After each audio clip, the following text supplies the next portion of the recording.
Hi there and welcome back to Tech Hoarders Anonymous. A couple of weeks ago I have been given the opportunity to test a zoom lens from the Micro Four Thirds universe, the entry level 45-150.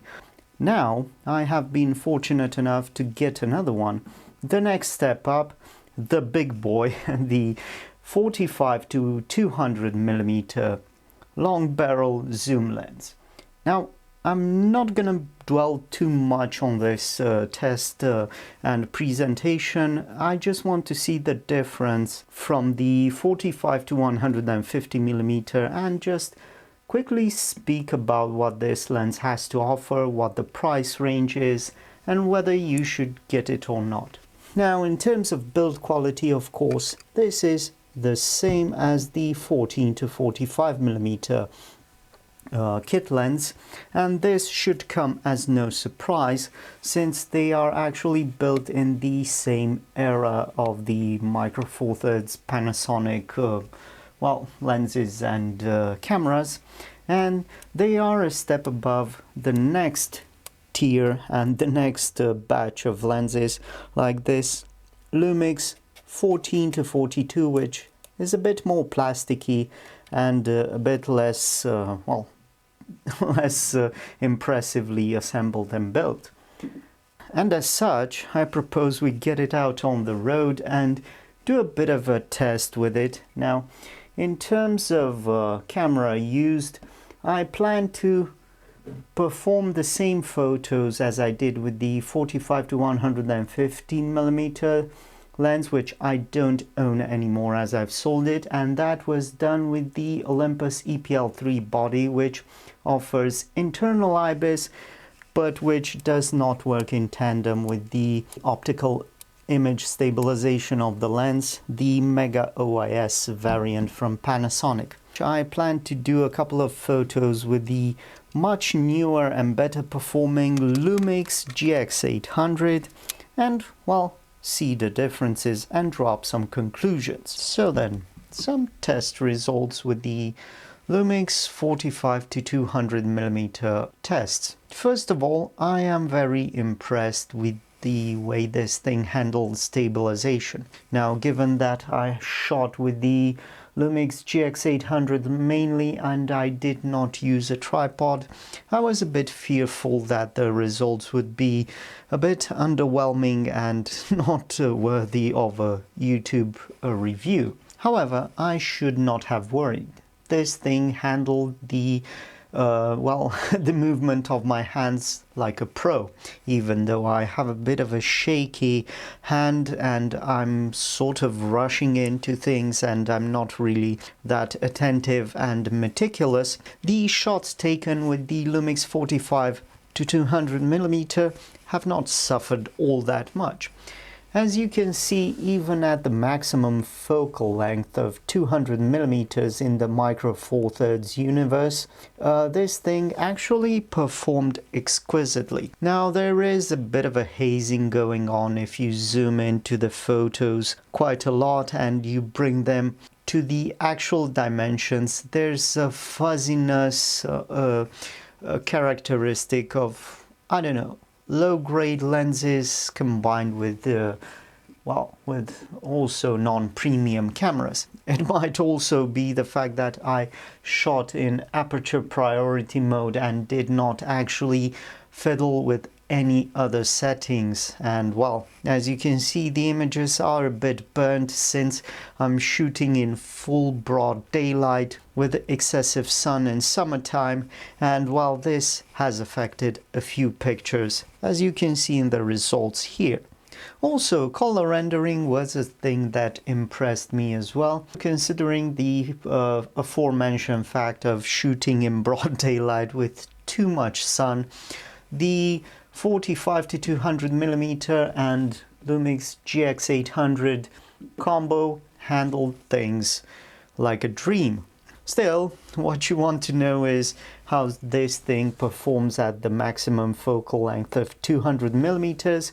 compared to the previous 45-150mm Mark II Lumix lens that I tested about a month ago or so. And I am happy to report that this thing actually performs exquisitely. At the maximum focal length, it was a bit of a hassle to sort of try to stabilize it in my hand, and well, I did that by trying to rest my elbow on my upper body and try to shoot from an angle, which is a bit of a cumbersome position and does not yield the best results 100% of the time, but then again, what does? The main lesson here would be that with such a big lens, you would actually need a tripod. Now, whether you will get one or not is up to you, because usually tripods are very cheap, but they're not very good at that price point.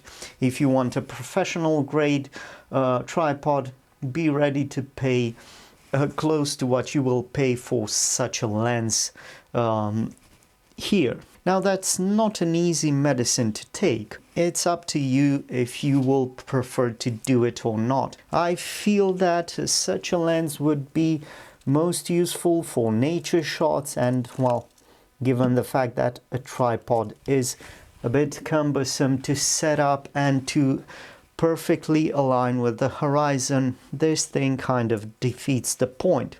And well, there are also downsides to such a lens.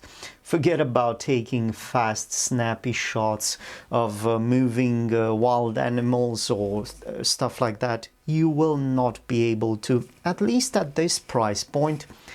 That's how I see things. And this brings me to the crux of the matter, the price of such a lens. Now, depending on where you look and what time of year it is, because these things have a season and they go out of fashion pretty quick in the winter time, you might be able to snag a 45-200mm lens for as little as 100 euros. I actually paid about 78 euros for this one.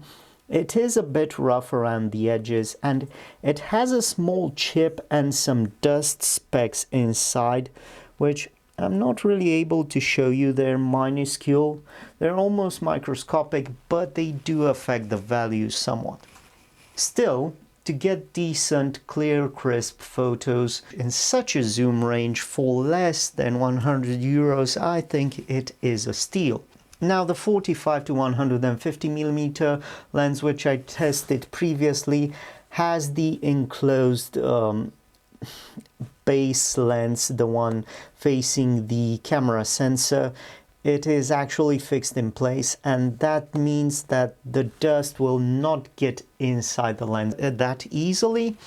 And while this 45-200mm has a Mark II variant, an improved one, which offers weather sealing, though I think at that price point you won't be able to afford it such easily.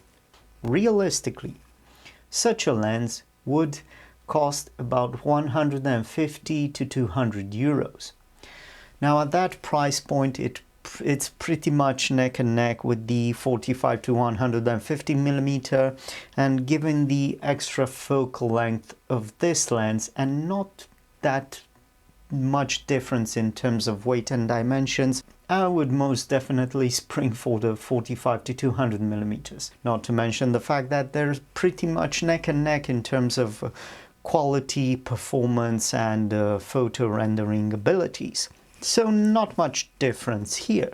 As for me though, I shall try to make a profit by selling on this rather nice Lumix 45-200mm, of course disclaiming all the issues that it has and being completely transparent about everything, while also hoarding, collecting and purchasing weird and quirky obsolete tech stuff like this plethora of Lumix lenses and various micro four thirds cameras, so you don't have to.